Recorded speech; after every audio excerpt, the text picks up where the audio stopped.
Alors, il est sûr qu'en Afrique, le secteur informel, on a des difficultés à lui assurer une couverture santé.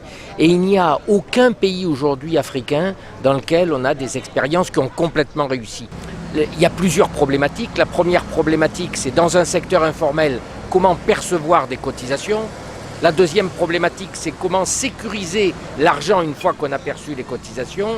Et puis la troisième problématique, eh bien, c'est d'assurer le paiement des soins à travers un réseau suffisant et donc qui engage un maillage du territoire en matière d'offres de santé. Donc on a 3 challenges qui sont particulièrement difficiles à résoudre.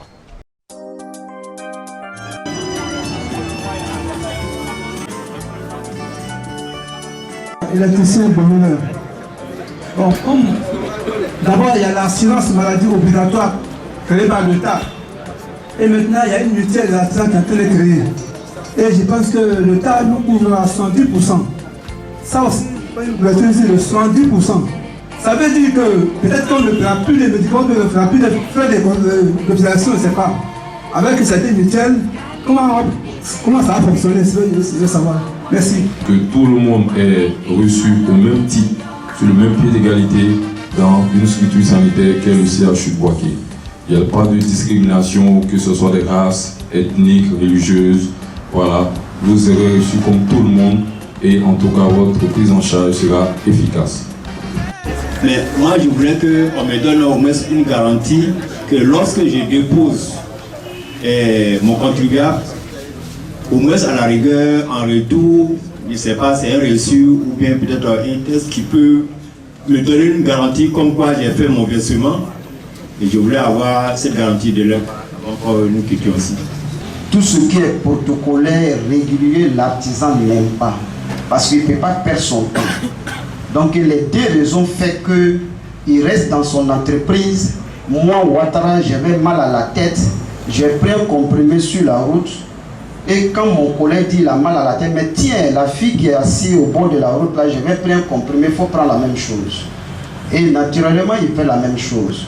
Ce questionnaire nous a permis de savoir qu'à Boaké, il y a 31 OPA, organisations professionnelles artisanales, qui ont été identifiées. Donc, ils sont la cible potentielle de cette mutuelle. 31 organisations. Deuxième chose que le questionnaire a révélé, c'est votre volonté à adhérer à la mutuelle. Vous avez tous dit oui, on est d'accord pour une mutuelle à condition que tout a bien défini. Troisième chose que le questionnaire a révélé, qui est très important, c'est votre capacité à payer.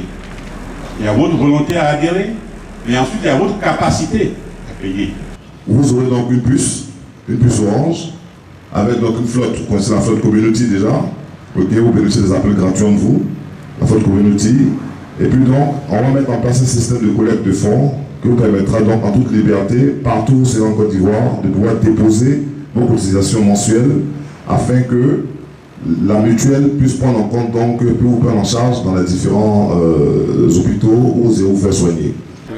Vous venez de participer ce matin à la réunion sur les mutuelles de santé pour les artisans. Quelles sont vos impressions? Bon, vraiment, moi personnellement, en tant que responsable des associations, je suis très content ce matin. Parce que voir, en tant qu'artisan, on ne peut rien faire sans la santé.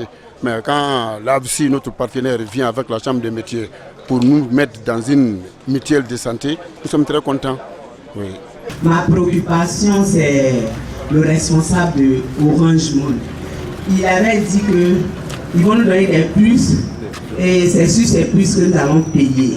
Il n'y aura pas des frais. Mais je voulais savoir ces puces-là. À chaque moment, il faut les charger pour communiquer avec ces puces-là. Je suis député, donc je suis représentant national. Il est important pour moi de savoir qu'une grande partie de la population qui est constituée par les artisans qui au quotidien nous pratiquent et nous côtoient, soit prise en charge sur le plan de la santé. Alors j'estime que cette convention-là viendra, n'est-ce pas, résoudre cette préoccupation qui nous tient à cœur. Il faut sécuriser les fonds. Donc par rapport à la mutuelle des artisans, ce qu'on a prévu avec Orange Money, ça vous permet de pouvoir cotiser sur vos différents lieux de travail, si vous êtes en voyage partout en Côte d'Ivoire, même dans la sous-région. Nous, CIDL, nous sommes très heureux parce que, comme j'aime à le dire, au commencement étaient les artisans. Je pense que je ne serais pas habillé s'il n'y avait pas un artisan qui était passé quelque part. Je ne serais pas chaussé, je serais assis par terre chez moi à la maison. Applaudissements, monsieur, s'il vous plaît. Je pense qu'au commencement étaient les artisans et ce qui est intéressant, c'est que vous constituez une force ensemble. Aujourd'hui, en Côte d'Ivoire, AFSI mène un projet pour l'autonomisation des artisans avec un focus sur cette question de la mutualité sociale pour les opérateurs du secteur informel, notamment les artisans. Et vous êtes un acteur fort dans ce processus. Quelles sont vos impressions par rapport à ce processus? Alors moi d'abord, je suis très heureux de travailler aux côtés d'AFSI dans ce projet parce que je crois qu'AFSI a pris le problème par le bon bout. C'est-à-dire, on ne s'occupe pas trop de la structure qu'on va créer, mais d'abord, on essaie de voir l'objectif qui est finalement que les artisans d'une zone donnée, parce qu'il faut bien tester à un endroit, d'une zone, puissent avoir accès à des soins réels en échange de cotisations. Donc ça, c'est une bonne manière de travailler. Et donc, dans le cadre de ce projet, eh bien, on a commencé à identifier des populations qui étaient intéressés, bien sûr en connaissant un peu leur leader, qui étaient intéressés par jouer le jeu de la recherche d'une couverture. Et ça, je pense que ce premier point, AFSI était vraiment la seule structure auprès des artisans à pouvoir le jouer.